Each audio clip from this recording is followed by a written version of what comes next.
এই আধ কাপ চা খেয়ে আমার দিনটা শুরু হয়। যতই ভাবি যে এই চা খাওয়াটা সকালে ছেড়ে দেবো, কিন্তু কিছুতেই আর ছাড়তে পারি না।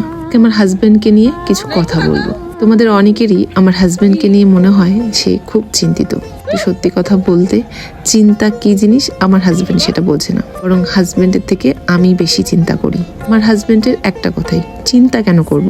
ভগবান যা দিয়েছে সেটা তো অনেক খুশি থাকা দরকার। আমরা যেটা পেয়েছি আমাদের থেকে অনেকে আছে সেটাও পাইনি।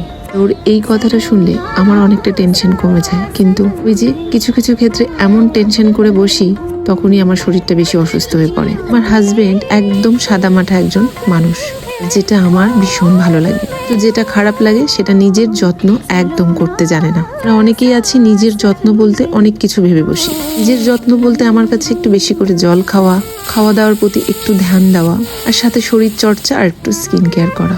এতটুকুই তো চাই জীবনে।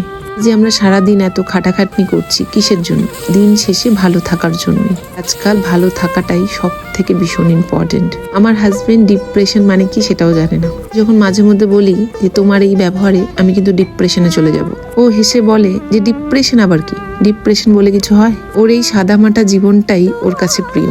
এখানে যদি বদলানোর চেষ্টা করি তাহলে হয়তো আমি হ্যাপি হব আর ও আনহ্যাপি হবে। আমার মনে হয় সব থেকে এই ব্যাপারে খেয়াল রাখা উচিত আমরা নিজেরা কিসে হ্যাপি থাকবো।